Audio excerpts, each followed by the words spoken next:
जब अहंकार आसमान छूने लगे और अधर्म ने धर्म को ढक लिया, तब ब्रह्मांड में गूंजा एक नाम, त्रिपुरासुर।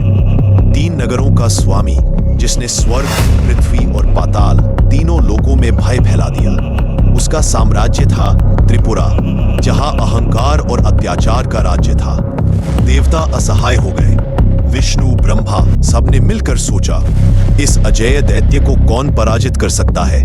तभी ब्रह्मांड में गूंजा एक स्वर, केवल महादेव ही इस त्रिपुरासुर का अंत कर सकते हैं। यह केवल एक युद्ध नहीं था, यह अहंकार पर आत्मज्ञान की विजय थी। महादेव ने हमें सिखाया, जो 3 पुरों को जीत ले, मन, अहंकार और इच्छा को, वही सच्चा त्रिपुरारी है। हर दीपावली, हर पूर्णिमा पर याद रखे, अंधकार का अंत बाहर नहीं, भीतर से होता है। बहुत समय पहले जब ब्रह्मांड में देवता और दैत्य दोनों अपने अपने साम्राज्य को बढ़ाने में लगे थे, तब असुर कुल में 3 भाइयों का जन्म हुआ, तरकाक्ष, विद्युन्माली और कमलाक्ष। ये तीनों मय दैत्य के पुत्र थे, अत्यंत बलवान, बुद्धिमान और तपस्वी। इन तीनों ने ठान लिया कि वे किसी भी देवता से कम नहीं रहेंगे। उन्होंने भगवान ब्रह्मा की कठोर तपस्या आरंभ की। सालों साल सूर्य की तपती धूप में, वर्षा की झड़ी में, बर्फ की ठंड में वे अचल होकर ओम ब्रह्माय नमः का जाप करते रहे। अंततः उनकी भक्ति से प्रसन्न होकर ब्रह्मा प्रकट हुए। उन्होंने कहा, वत्सो, मांगो वरदान।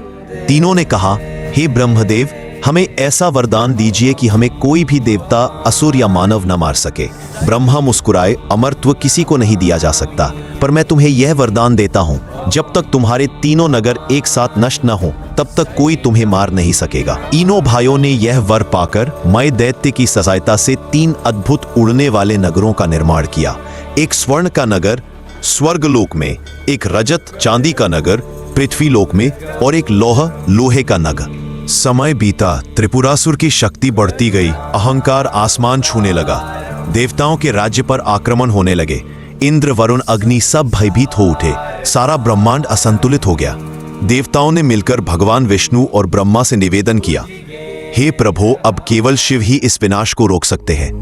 भगवान शिव मौन ध्यान में बैठे थे कैलाश पर। उन्होंने कुछ नहीं कहा, केवल नेत्र बंद किए और भीतर झांका। उन्होंने देखा कि त्रिपुरासुर केवल बाहरी शक्ति का प्रतीक नहीं, बल्कि हर मनुष्य के भीतर छिपे अहंकार, इच्छा और आसक्ति का प्रतीक है। महादेव बोले, जब तक मनुष्य अपने भीतर के त्रिपुर को नहीं जीतता, तब तक संसार में शांति नहीं आ सकती। अब समय था युद्ध का। देवताओं ने ब्रह्मांड की सबसे महान रचना की, शिव का दिव्य रथ। भगवान विष्णु बने रथ का शरीर, ब्रह्मा बने सारथी, चंद्र बने झंडा, सूर्य बने रथ का प्रकाश और देवता बने उसके पहिए। इस रथ पर सवार हुए महादेव त्रिपुरारी। जब तीनों नगर एक सीध में आए, तब शिव ने अपनी तीसरी आंख खोली। संपूर्ण ब्रह्मांड में ऊर्जा का विस्फोट हुआ। उनके हाथ में एक ही बाण था, दिव्य अग्निबाण। उस एक बाण ने तीनों नगरों को भस्म कर दिया। आकाश, पृथ्वी और पाताल तीनों लोकों में अंधकार मिट गया। देवता झूम उठे, हर हर महादेव। महादेव ने न केवल त्रिपुरासुर का विनाश किया, बल्कि हर जीव के भीतर बसे अहंकार का अंत किया। उस दिन था कार्तिक पूर्णिमा का दिन। इसलिए इस दिन भगवान शिव की पूजा त्रिपुरारी रूप में की जाती है। यह केवल एक विजय नहीं, बल्कि अहंकार पर आत्मज्ञान की विजय थी। महादेव ने संसार को संदेश दिया, जो अपने मन, अहंकार और इच्छाओं पर विजय पाले, वह स्वयं त्रिपुरारी बन जाता है। इसीलिए कार्तिक पूर्णिमा के दीप सिर्फ अंधकार को नहीं जलाते, बल्कि हमारे भीतर के अहंकार को भी मिटाते हैं।